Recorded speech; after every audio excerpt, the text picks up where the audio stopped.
Hello, everyone. Welcome to another episode of our amazing podcast. I'm joined by Razzie founder, John Wilson. How are you Good doing? morning. So, I want to ask you kind of quickly about the to kind of give a little bit of an explanation on the Golden Raspberry Awards for people who may not be familiar. Well, it's basically the opposite of all the other awards show um, things that happen every year. We are not saying these are the best. We're saying they are our members' opinions of the worst. They are voted on by as many as 11, I think that's approaching 1,200 members across 49 states and a couple of dozen countries. And it is an opinion. If you don't agree with it, you have every right not to, but that doesn't mean it isn't valid. So, so I do have to ask about the controversy from last year because I think that was Oh yeah. something which, I think again, whenever you and any award show which is meant to be a little bit more lighthearted in nature, when you nominate someone, because obviously for people who don't know, there was a nomination of someone from a Bloomhouse movie who was I think believe 12 years old, and there Yes. was a bunch of There was a critics lot of of. blowback, yeah, Yeah.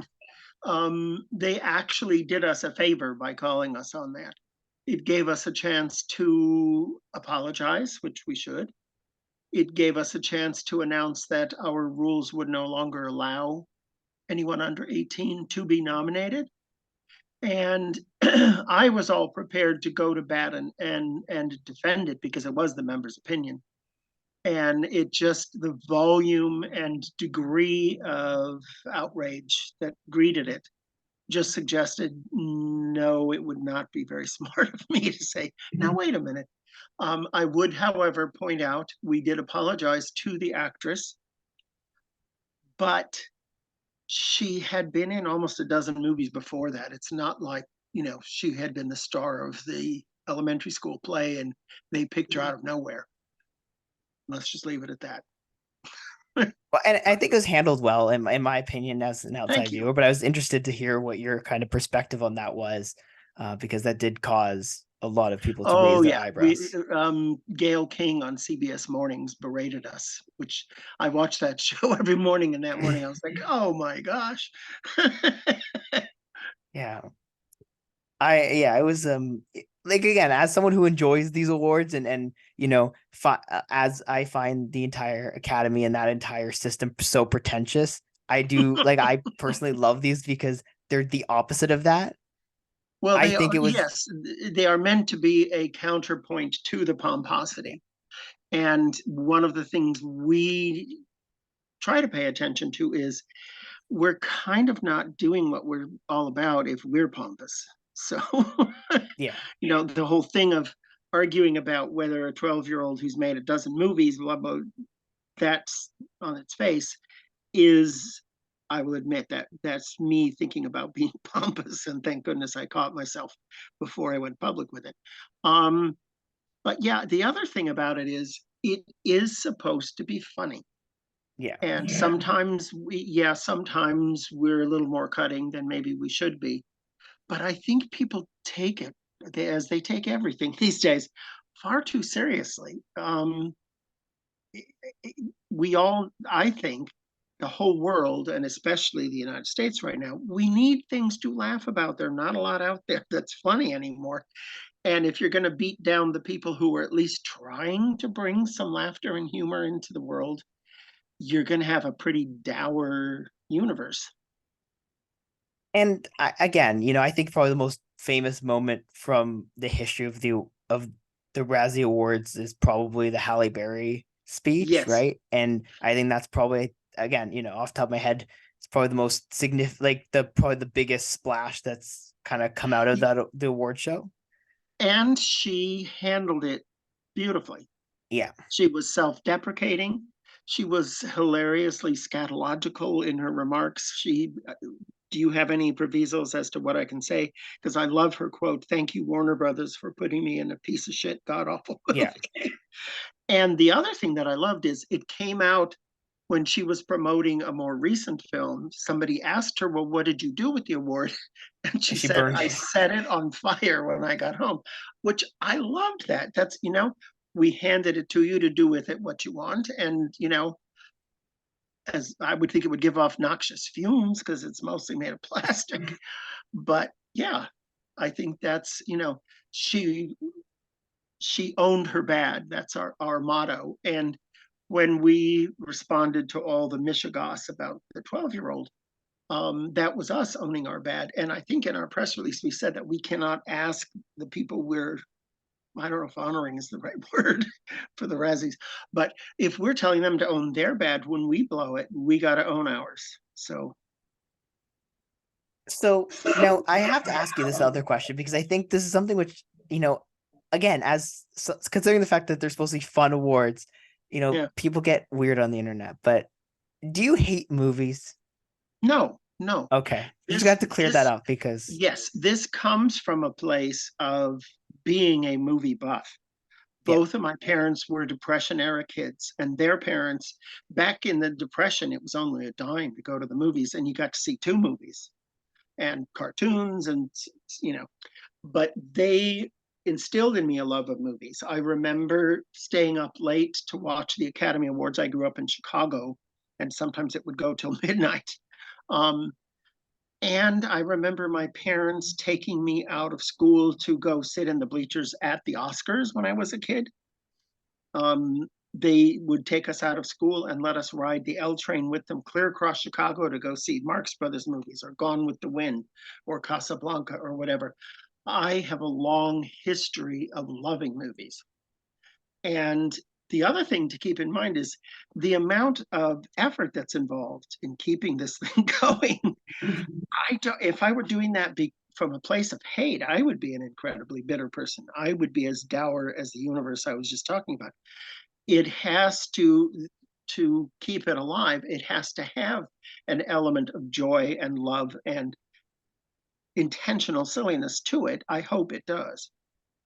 Yeah. And again, I personally think that, and I think there's a lot of people who believe that these are just funny, right? Like it's always Yeah. nice in between, the Oscar nominations. People getting mad about those, and then people getting mad about, whatever other award nominations. It's nice to have something to kind of cut some of that tension.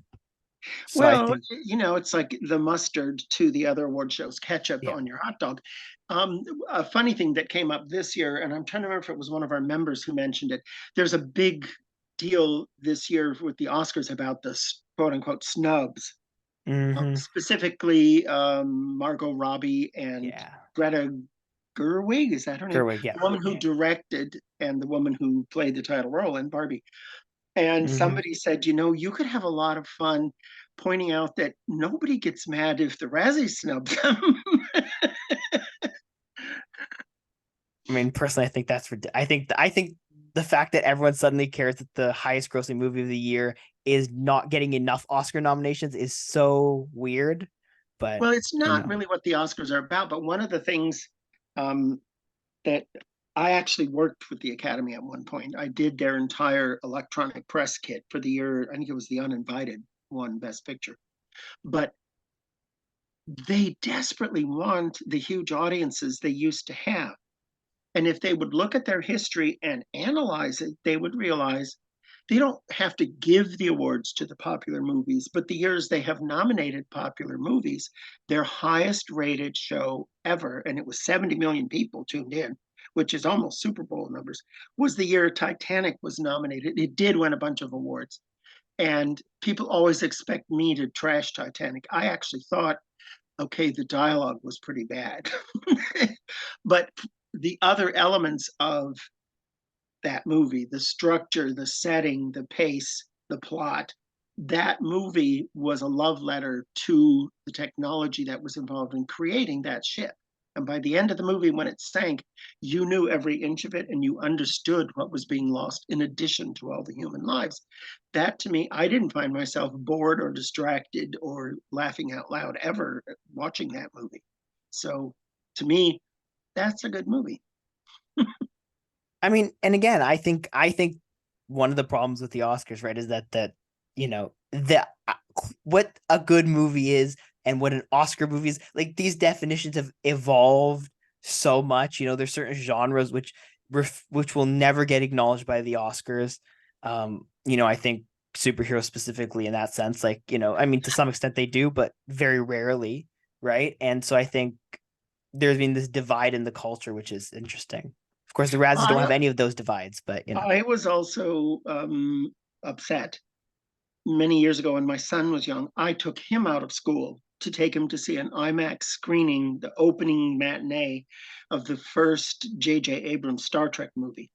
And I'm not a Star Trek fan. My parents loved that show, so I watched it with them when I was a kid.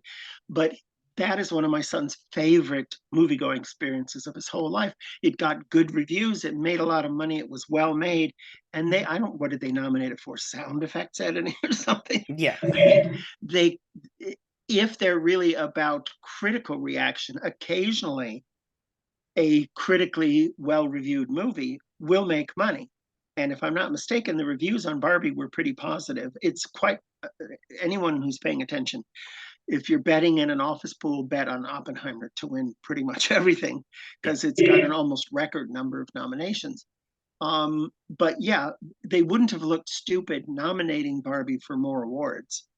And I thought it was curious, speaking of theirs, personally, I think they're incredible snoots. The Yes. idea that they didn't nominate Greta Gerwig and they nominated a French woman director for an obscure movie that I would be shocked if even 20,000 people have seen. And it's like they felt obligated to nominate a woman because that's PC, but we're not going to nominate that woman. What? How is that?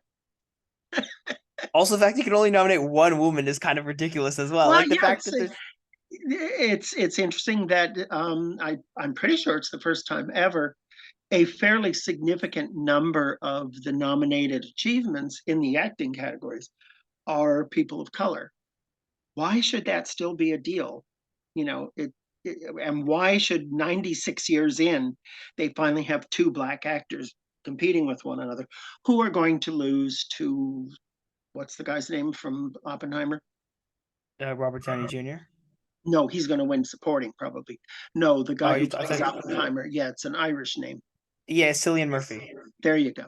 Yeah, But all the yeah, there. Oppenheimer awards. Um, and then we're getting some blowback for not having nominated all of the unpopular, financially failed, badly reviewed superhero movies that came out last year. And by my count, I think there were six of them. There's Flash, Shazam, Fury of the Gods, Yeah, Quantumania, which is like, just go making up words. What the heck? Um, the Marvels. And I didn't actually yet see it because it came out when I was working on the ballot. The Aquaman sequel, I think, is technically a 2023 release. And you can't nominate everything. I mean, if the entire category were just those kind of movies, it would be kind of boring, I think. And they did. I will admit, all six of them did get votes. It's just the two that made it in, Shazam and Quantumania, got more votes. and That's I will say this. Personally, I would have been. This would have been all about why the Marvels was in the category if it made it because I love that movie. And I ah. would have been very annoyed. The first thing I went through when I had the nomination I was like, please tell me the Marvels didn't get nominated for any big categories. I can't. Well, I am at this point. The ballot is not going to go out for a few more weeks, and I've got it all set up based on the voting from the nominating ballot. But we also can throw in a category that didn't have enough choices to be voted on. I'm toying with the idea of doing a special category for 2023, which was the worst of the six superhero movies. And I would think, based on the nominating votes, it probably would be either Quantumania or Shazam. I have to say that the experience of seeing Helen Mirren in what looks like a Party City crown with the big scepter, and keeping a straight face, saying some of the lines in Shazam. Like I did an interview with BBC, and they were like, "How dare you nominate Helen Mirren?" And I said, You mean to tell me you honestly think they didn't send Helen Mirren a better script? I'm going to guess here they offered her the most money. And even Helen Mirren hears the coins jingling. I mean, let's Yeah. be honest. I mean, again, I think there's certain movies where it's kind of, and I'm surprised The Flash was not more highly nominated considering all the other stuff that went on around that movie. Mm. Like I think that was probably my biggest personal surprise. Well, like I said, it did get some votes. It just the ballot is set up so that it self-tabulates for us, because we used to count, but when we had 500 members, we counted the ballots by hand, and oh my god, it took 2 days. But they are, you know, we do tabulate everything that gets votes. I don't think the other superhero movies got, I don't even know if any of them got 20 votes. And that's, with that size of a membership, Yeah. that's not going to get in the winner's circle. Was there any? So have you seen all of these movies that were nominated? I actually, the only one I haven't seen, and the co-owner of the Razzies, my partner, she had I think it was on Apple Plus, Ghosted. I haven't actually seen that one, but I do go out of my way to watch all of this stuff, which is part of the downside of doing what I do. Um, and what over all the years that it's been going on, I have to say the choices in the last few years have mostly been just bad movies. They're not funny bad movies. They're not amusing bad movies. They're not, you know, curious enough to keep you awake throughout the running time, where in the middle of watching the thing, you suddenly go, oh, wait, I need to do laundry. Um, and it's much more fun when the stuff is just outrageously out there nuts. Um, One of my favorites is Showgirls, which is like the ultimate Razzie movie. For years it held the record for the most wins. I think it won 7 or 8. But the idea that somebody was making a serious drama about lap dancing Las Vegas strippers, it's like, okay, coming into your concepts, or we're not, you know, Betty Davis would never have agreed to play Nomi Malone. You probably wouldn't want her to either, now that I think about it.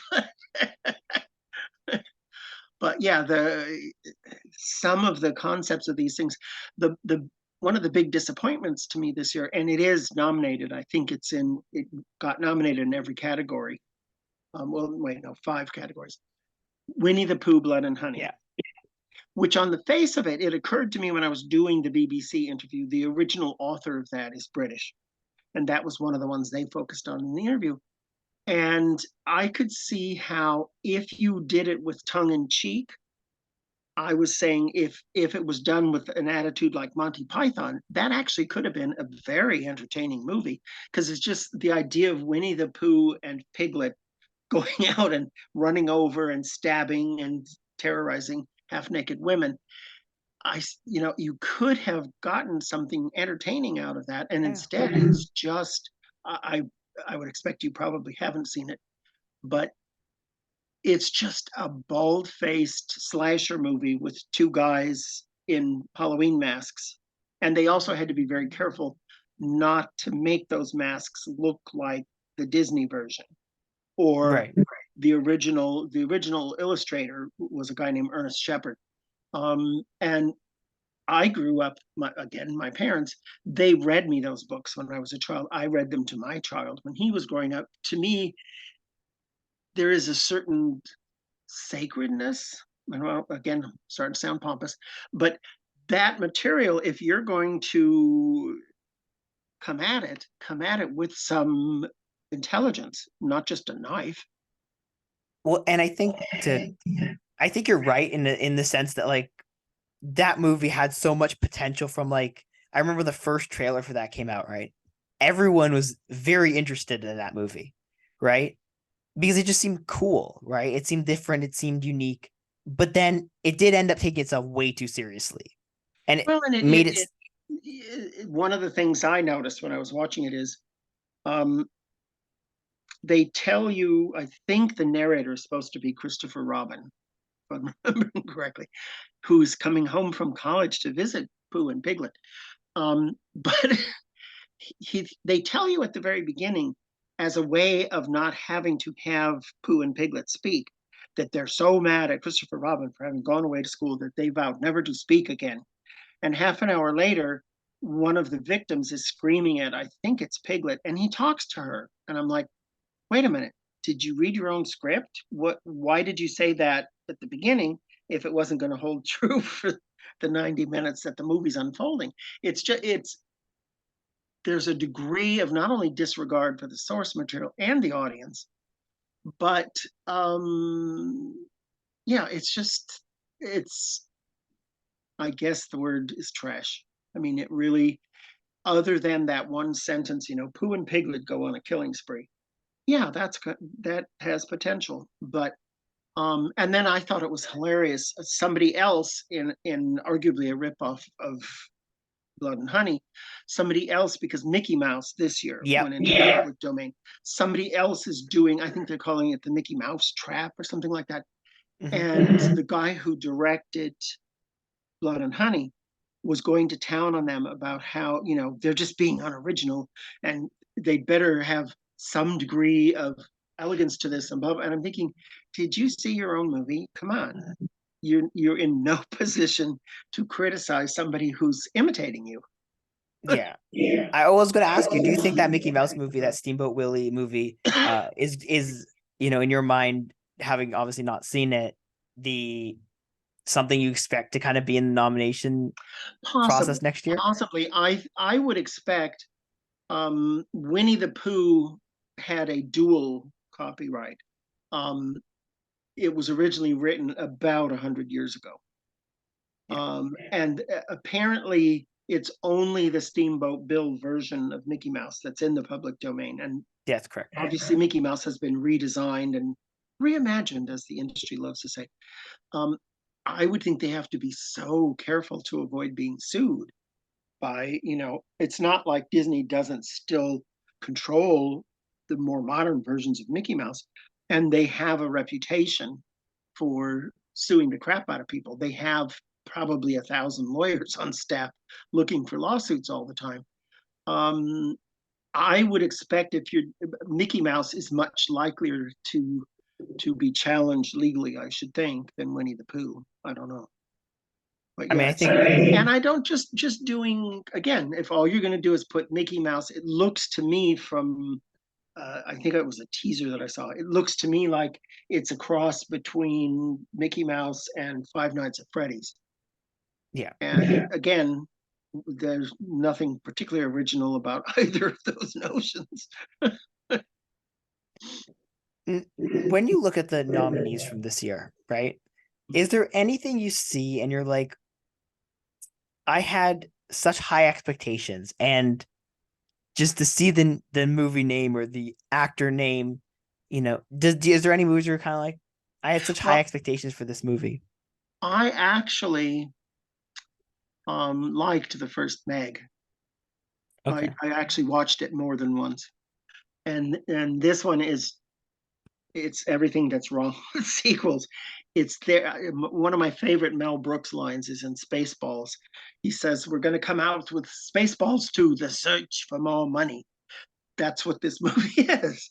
It All they're doing is, the first one made 800 million, so we're just going to do a retread.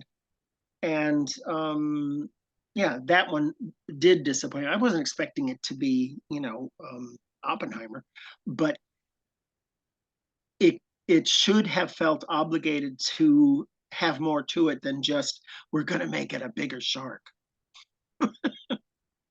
Yeah, I mean, it didn't even end up making that much money, so it's not like they even No, it succeeded in didn't. that. One of the interesting things that happened in 2023 is, and perhaps it's because after COVID, it takes a lot to get people to go to theaters anymore.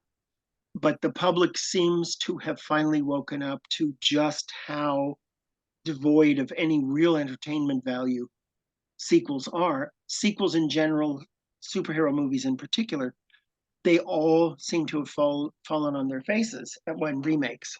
Um, I was not expecting Exorcist, The Believer, to be any good. I have to say, though, I personally, I think the creatives on the thing did a horrible job. I was surprised at how credible the main performances were. I've always liked Ellen Burstyn. I think she's a very fine actress, and I was thinking, oh, why is she doing this? And she kind of redeemed herself in two ways. She did put some effort into her performance, it looks like to me, and perhaps to stave off the criticism for doing this sequel after all these years of saying she wouldn't, she donated her salary to a program that's going to help educate up and coming actors in New York. And the other thing I thought was funny, they changed the script, and she had shot everything they said they needed in a couple of days before they went into the main production, and they needed more. And she said, "Well, knowing she's going to give the money to charity, she said, you're going to have to pay me again.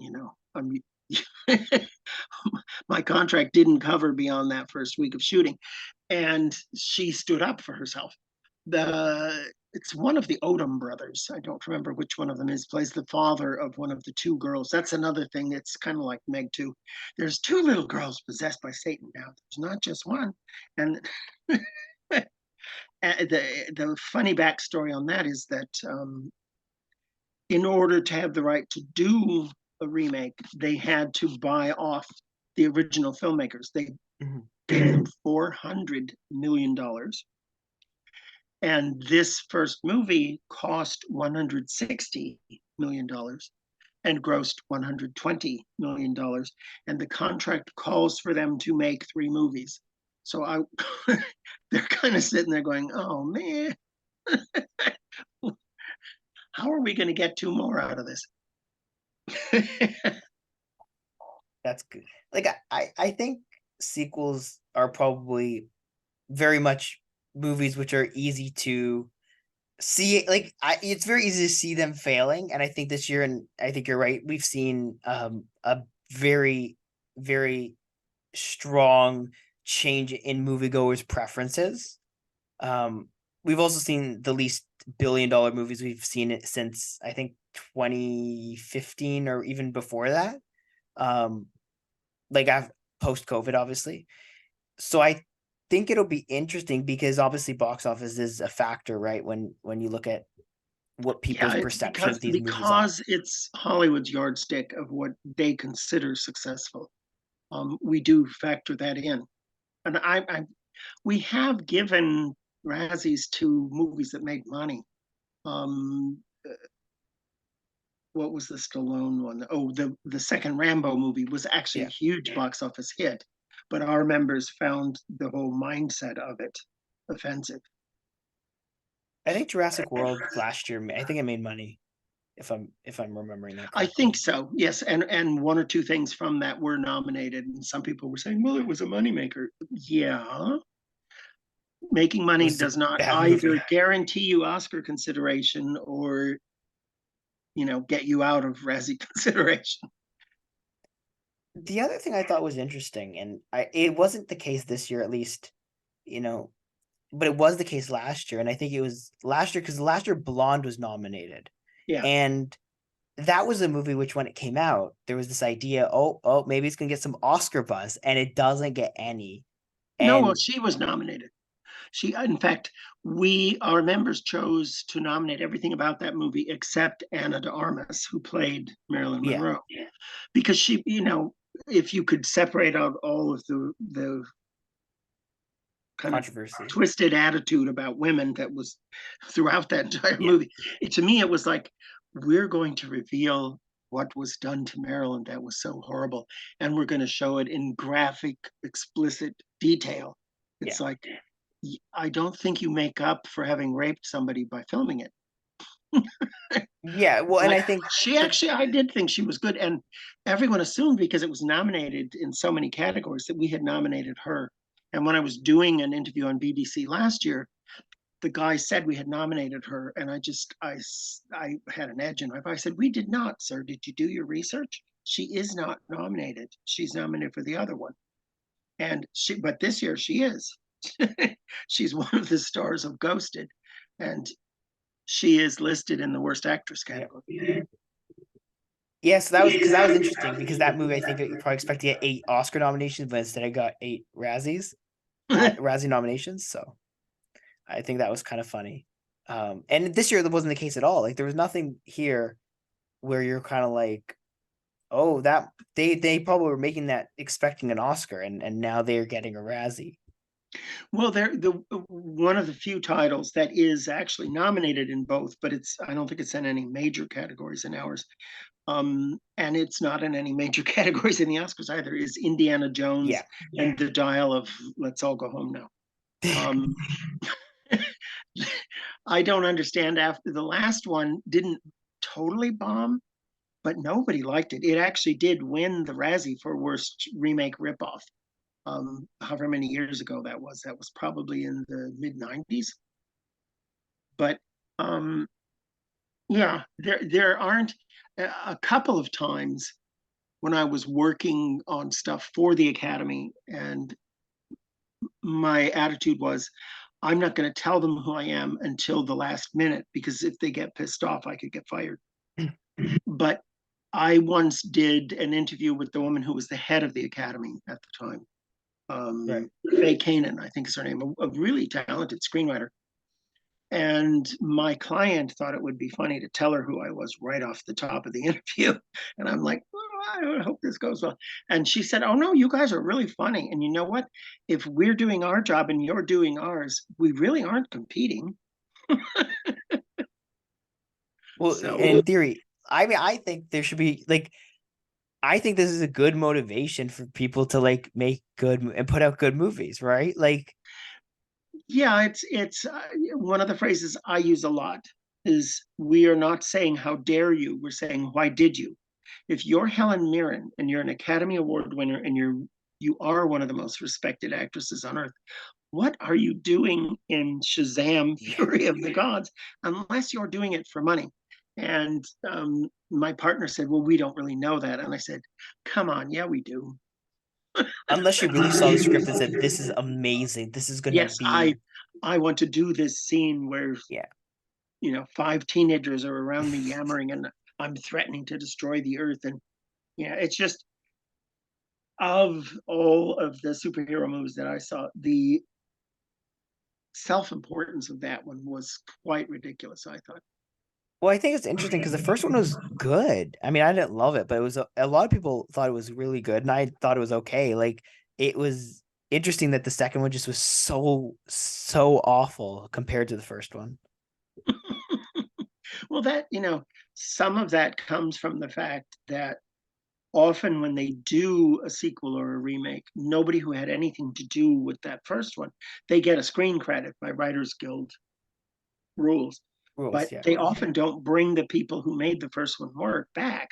They don't want to. I heard, in fact, it might bode well for the second Exorcist movie. The guy who directed this one and is a worst director nominee this year, it's not clear if he walked or they invited him to leave, but he is not going to be directing the second one. I mean, if they saw the movie, then like sometimes I wonder if they actually watch the movies that they make before they put them out because, like, you sit here and I'm sure you've done this. You just sit here and you wonder, like, have they seen these things? Because it can't just be like the audience, right? Well, it to me it all starts with the script. If there's problems, like one of the things I've never understood is why anyone goes into production with a 300-page script. Nobody's going to sit through a 300-minute movie. That's 5 hours. What they should do is polish the script and then cast it and then make it. But they don't. They seem to just it's like, well, we've already picked the release date for it, so we have to do. Well, that's not how creative works. Yeah. And yeah, I don't know. Another thing I've said a lot in the last 10 years or so is the technology exists by now to put anything the mind can conceive up on a screen for people to watch. But look at what they're putting up there. It's it doesn't all have to be edifying, but at the very least, it ought to have some kind of logic to it. It ought to be entertaining enough that you're slightly sitting up in your seat and waiting to see what's going to happen next. It can't big budget, what they're called tentpole movies. What they do is they sit there and they second guess the audience. Like, they're going to want this little girl to blah blah blah. So Right. whether it makes sense for her to or not. One of my favorite stories on a past Razzie nominee, Sharon Stone did a movie called Sliver. And in the original cut, the guy who played her boyfriend, which was one of the Baldwin brothers, I think it was William Baldwin, he was the killer. And the whole movie, if you were into mysteries like I am, they were telling you that. And when they previewed it, the audience didn't like that. So they shot a new ending, did not change anything else in the movie, but suddenly it was her neighbor who was kind of creepy, who was the killer. And the whole movie just made no freaking sense at all. And that, to me, that's the ultimate example of pandering. At least have the courage of your convictions. If you made something laughable, you know, put it out there and let them laugh at it. Don't think you're going to fix it by changing one scene. Or trying to do extensive reshoots to try to make it better when it isn't Well, I gonna think be. the other result of the preview cards was probably that the audience was telling them this thing stinks. I mean, you know, a major reshoot would probably not have been a wise investment because that movie, I believe it did bomb at the box office. Have you ever thought of adding more categories to the Razzies, like to try to, you know, focus on some of the other technical stuff? Well, we've over the years, various categories have come and gone. In the mid 80s, we had worst special visual effects category. And there was one year when Jaws the Revenge was competing against Superman 4, which were both pretty lame special effects. We've had Worst New Star, which was based on when Pia Zadora won a Golden Globe as Best New Star for a movie that hadn't even been released. Um, we started doing that when we used to do Worst Original Song and have a lot of fun in our live presentation. Reading the lyrics, because when you take it away from the music and the mix and the performance of it, and you just read the words. There was one called, it was from one of the Elm Street movies, "Bring Your Daughter to the Slaughter." I think you can tell from the title that that's not going to be a good song. Yeah. Um, and then yeah, we used to do specific categories for what was going on in that particular year. One of the ones I remember is we called the category Gidgets and Geezers, which was about the trend of casting 23-year-old actresses opposite 68-year-old men. Which that I'm trying to remember, I think it was Sean Connery and Catherine Zeta-Jones and something that won that one. But yeah, and we used to have a lot of fun with it, but it's simpler. We haven't been able to mount an actual live show since COVID hit. Right. And when you have a live show, you have a lot, if you're doing it as a viral video, you need to keep the thing down to, a digestible length. But yeah, we're, like I said, I am toying with the idea of possibly adding the worst superhero movie category to the ballot before it goes out. I'm trying to come up with a funny way of saying it. One of the other categories I loved was worst reckless disregard for human life and public property, which was movies where they just blow stuff up. That was a whole genre in the late 80s and early 90s. It's still a genre. It's called superhero genre. Or Transformers. I'm surprised Transformers actually didn't get nominated. Well, it's kind of, I think our members are kind of done with it. How many is this now? Seven, isn't it? Six or I don't seven know. they've It's a made. lot of them. And it that and Twilight throughout the whole series of movies, they were nominated year after year after year, and then the one that like Twilight, I think they sort of knocked off from Harry Potter, and they took the last book and made it into two movies. The very last one ended up winning Worst Picture. Kind of like people also said it was kind of like Lord of the Rings, only in that respect. But um, yeah, I don't know if they. I actually, that is not one that I bothered to see. I remember my son when he was like 9, which I always have thought is the target audience of those movies. He loved Transformers, and I took him to see the first one in a theater with huge speakers on all the walls, and it gave me a headache. I mean, it felt like somebody was banging on my head with a mallet. Um, but I don't think the reviews on this most recent one were as bad, and the word of mouth on it was not as bad as I just don't think anyone saw it. the what? I just don't think anyone actually saw it. Yeah, I don't know that when they were in their prime. Um, One of the other big disappointments from past Razzies was when they did the live action version of Last Airbender. That thing practically swept the Razzies. And again, we came up with that year was the year they tried to revive 3D, and they had actually finished making Last Airbender before they decided to make it 3D. So they went in and digitally tried to make it look 3D, which made it look like everybody had cataracts. And I think it was worst eye gouging misuse of 3D, which it did win. Yeah, that's. I mean, hopefully this show is good, but even though shows don't get nominated, but that would be a. Well, I believe my son was into the anime, I think is what he called it, the cartoon version of The Last original, yeah. Airbender. Yeah, which I don't know, was that done here or was that done somewhere in Asia? No, no, it was a Nickelodeon show, I think. Hmm. Well, that doesn't mean it was made here. It just means It was Nickelodeon got Nickelodeon their hands style on it. animation, so it Oh, oh, was oh, okay. yeah, yeah. I mean, again, it's it is technically a remake. So, would you ever add a TV or a TV show category? I think that we do get asked that a lot. I think part of the problem is, especially now with everyone having, 200 or 300 channels on whatever their provider is, there's just too much. An awful lot of it is stuff being rerun or resuscitated. But I don't know how you would, first of all, determine what the worst among all that stuff was, and convince people who all have different platforms they're watching on. How would you would get them to watch it? With movies, there most people, or at least our members, I guess, have Netflix or DirecTV or Apple Plus or God help them, Disney Plus. Um,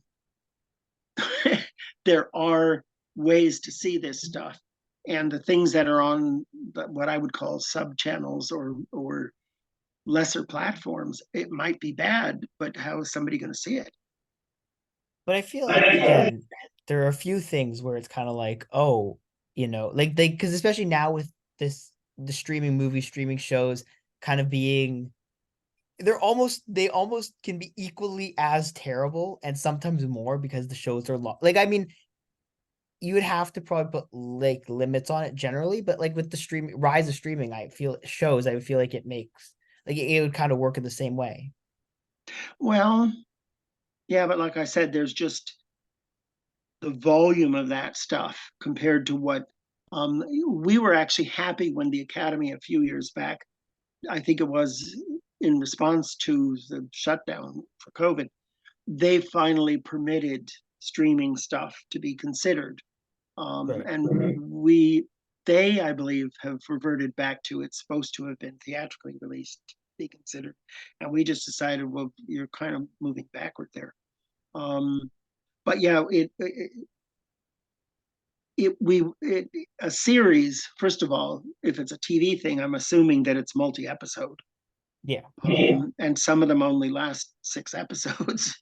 But again, it's a much bigger time commitment to watch something that's an hour long, and they did 12 episodes or whatever. That's Um, true. yeah, I'm not saying it can't be done. I just think that it would be so much more work, and I'm not sure. Part of what I think keeps the Razzies in the public mind is that most of what we nominate are things the public is at least aware of, even if they haven't seen it. which is the opposite of the Oscars, obviously. Yes, yes. If it's widely disseminated, it's likelier to come to our attention. And with the Academy, they just, yeah, I think they are their own worst enemies when it comes to, in any way, accommodating the audience who watch their show. That they're not all French directors living in a vineyard in Germany. There are mainstream people in the Academy. Um, but yeah, they're I don't know. I think that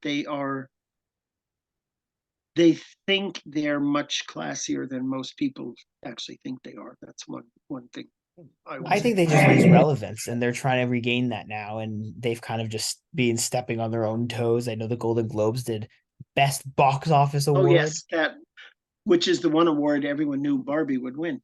Um, yeah, they did sort of. They talked about doing a category like that, a pandering one to the movie public. And their board of governors, who are probably the snootiest of snoots, they poo-pooed it and said no, it would make us look like we're just trying to grab for an audience. But yeah, they don't. Um, they part of why they can't get the audiences they used to is 100 years ago, you didn't see movie stars outside of their film appearances, and the Oscars, pretty much everybody in the business showed up in a fancy gown or a tuxedo and walked up that red carpet and sat in the audience and were seen in non-film performances. Every celebrity these days is so overexposed and so, I mean, people follow them into bathroom stalls now. Yeah, I don't think anybody would have followed Clark Gable as he went to the urinal. I don't know. I mean, I feel like there's a way to make them relevant again. I just don't know how you do it. Like, I don't think you have to find a way to increase the prestige of the award while also, somewhat keeping it objective as whatever that means. Like, Mm, I think, I mean, again, I think the box office achievement award was dumb as a like for the Golden Globes yeah. because I didn't think Barbie should have won. And Well, I think, the Golden Globes outside the industry, they're taken way more seriously than they ought to be. yeah, Also, behind the scenes, not even addressed in the show they broadcast, they sold it. It's not even the organization that started the whole thing. They sold it outright to Dick Clark Productions. So who is even voting? They were not. We While we were watching it, we were looking it up on our phones. Like, who are their vote? What does this even mean anymore?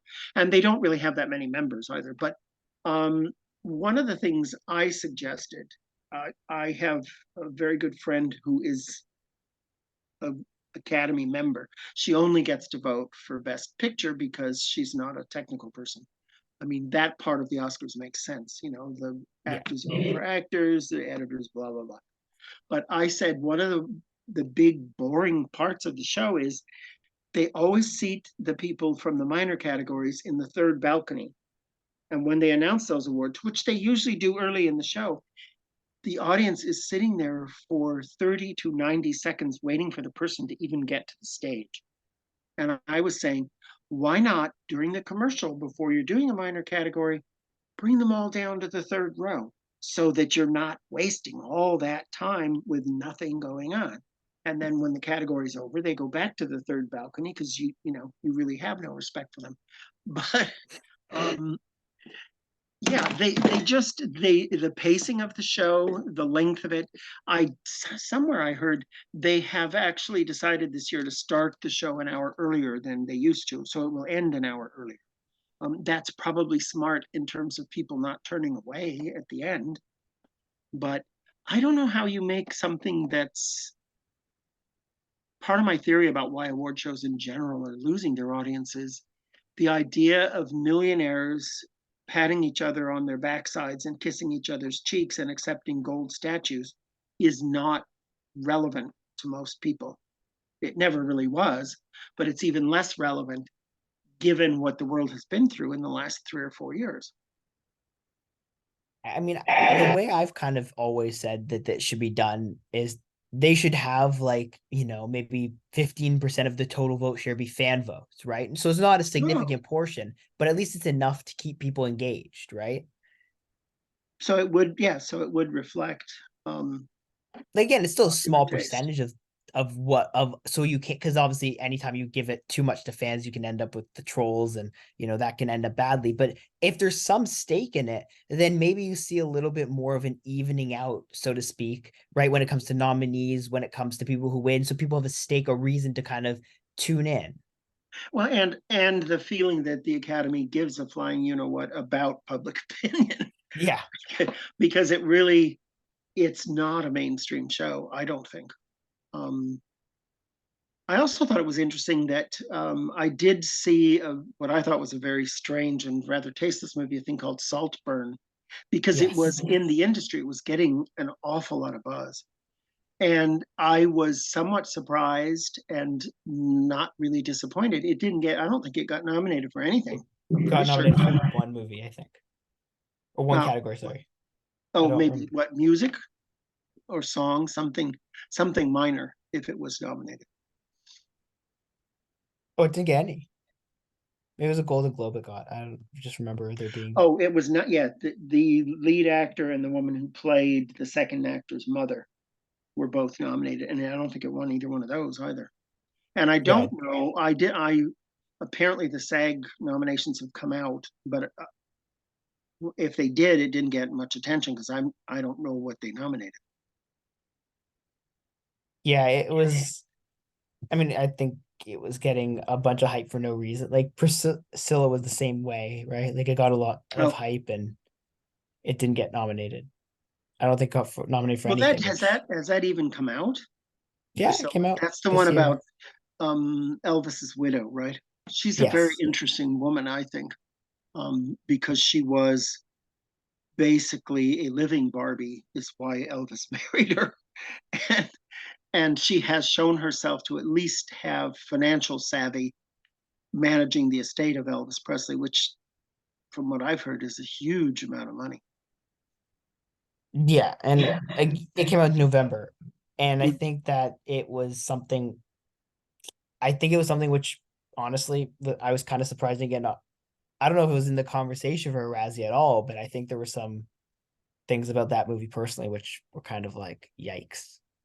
Well, for one thing, I'm not sure if this is what prompted you to go jump from Saltburn to that, but the guy playing Elvis was the secondary male character in Saltburn. Yeah, Lordy, something that was Lordy. the And I'm sorry, Elvis was not 6'4". Elvis was like 5'9" or something. He wasn't, a looming gigantic person. And he he had an interesting look to him, but he didn't look like a male model like that guy does. I mean, I don't think it was good casting myself. And I'm trying to remember who they, I don't think I'm familiar with the actress they cast as Priscilla. I mean, no, I can't think of her name. I think she's a newer actress. She was in Pacific Rim. Mm. Yeah. No, there's a So credential. yeah. I don't know if that's a good credential. Yeah, it was I so haven't well, seen it. At some point, if I'm bored enough, I might. But it didn't, from what I saw in promotional materials and clips, it didn't look all that interesting, and it didn't look all that accurate either. I mean, I have this thing where if you're going to tell me a story I already know or characterize someone I'm familiar with, please at least acknowledge I do know what they look like and I know what they sounded like. And if you're off 180 degrees, I'm just not going to buy it. and I think that's to some extent why, like, you look at when obviously Bohemian Rhapsody came out, when Rocket Man came out, like all those movies, you got the stars of those movies got a lot of praise because they really did embody those people. And Well, Elvis always did the same thing with that movie. I think in my mind, and I have the same attitude about if you're going to adapt a book that people have read. I loved the Harry Potter movies because I read all of those to my son when he was Right. little. And it's probably because J.K. Rowling kept a tight fist on the filmmakers and didn't give them room to dick around with her source material. But Yeah. they honored the tone and the attitude and the magical thinking of the books. And if you read the books and went to the movies, it was like, wow, they really did pay attention. I have no idea if the Twilight movies were accurate to the books. You couldn't have paid me to read a Twilight book. Yeah, I don't know. The I, fans seem to think they were. yeah, fans can be wrong sometimes. Now, with that being said, I realize that it's been an hour, and so Oh I my don't want to goodness. keep you any longer. I thank you I so much for totally your lost track time. of time. I I know enjoyed I this did very too. much. And I like to sign off with the sound that the Razzies are based on. You might want to take your headphones off. There Thank you you go. so much for. All right. I enjoyed this very much. And I would even do it again next year. We'll have to have you back next year then. Absolutely. All Thank you right. so much for coming Thank on. I you. really appreciate it. All righty. Bye for now. Bye.